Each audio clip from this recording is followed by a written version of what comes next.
जन विकास सेना के संस्थापक अध्यक्ष तथा पूर्व नगर सेवक पप्पू देशमुख के नेतृत्व में एक बार फिर मनपा के विरोध में आंदोलन किया गया।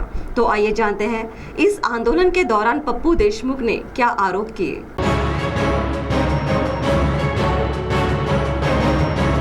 जन विकास सेना के संस्थापक अध्यक्ष तथा पूर्व नगर सेवक पप्पू देशमुख के नेतृत्व में एक बार फिर मनपा के विरोध में मनपा के सामने एक आंदोलन किया गया, जिसमें आंदोलनकारियों ने एक बैनर हाथ में लिया था, जिसमें आंदोलनकारियों ने आरोप किया कि शहर में हर तरफ धूल का साम्राज्य है और सड़कों पर गड्ढे हैं, साथ ही अनावश्यक तरीके से हर तरफ खुदाई की जा रही है और मनपा में चल रही अनियमितता को लेकर मुख्यमंत्री को 1 लाख पत्र भेजने के लिए हस्ताक्षर अभियान की भी शुरुआत की गई। इस मौके पर पूर्व नगर सेवक पप्पू देशमुख के साथ जन विकास सेना के अन्य पदाधिकारी, कार्यकर्ता तथा नागरिक मौजूद थे और सभी ने मनपा के विरोध में जमकर नारेबाजी की। तो आइए सुनते इस आंदोलन को लेकर स्वयं आंदोलन का नेतृत्व कर रहे पूर्व नगर सेवक पप्पू देशमुख ने क्या आरोप किया। केवळ कमिशनच्या लालसेपोटी स्वतःच्या कंत्राटदाराला, मर्जीतल्या कंत्राटदारांना काम मिळवून देण्यासाठी आमच्या महानगरपालिकेच्या अंतर्गत नको ते कामं केल्या जात आहे।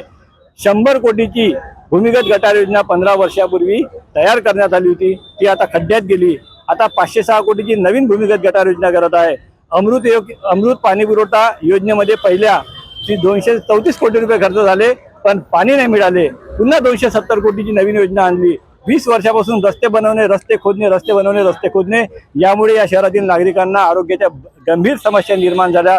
प्रचंड त्रास नागरिकांना भोगावा लागत आहे आणि तरी यांचं पोट भरत नाही। आमच्या भ्रष्ट अधिकाऱ्यांचं, मनपाच्या आणि भ्रष्ट आमच्या लोकप्रतिनिधींचं पोट भरत नाही आणि म्हणून प्रतिकात्मक स्वरूपात आज आम्ही आयुक्तांच्या गाडीवर पैशाची उधळण केली महानगरपालिकेच्या समोर आणि आज आम्ही माननीय मुख्यमंत्री यांना 1 लाख नागरिकांच्या सह्यांचे पत्र पाठवण्याची मोहीम सुरू करत आहोत। प्रशासनाने माननीय मुख्यमंत्र्यांनी चंद्रपूरच्या नागरिकांच्या संतप्त भावनेची दखल घ्यावी, अन्यथा याचे वाईट परिणाम होतील, हा आमचा जनविकास सेनेचा शासनाला, प्रशासनाला आणि मनपाला इशारा आहे। टीटीवी के लिए हमारे प्रतिनिधि वैभव गारकर की रिपोर्ट।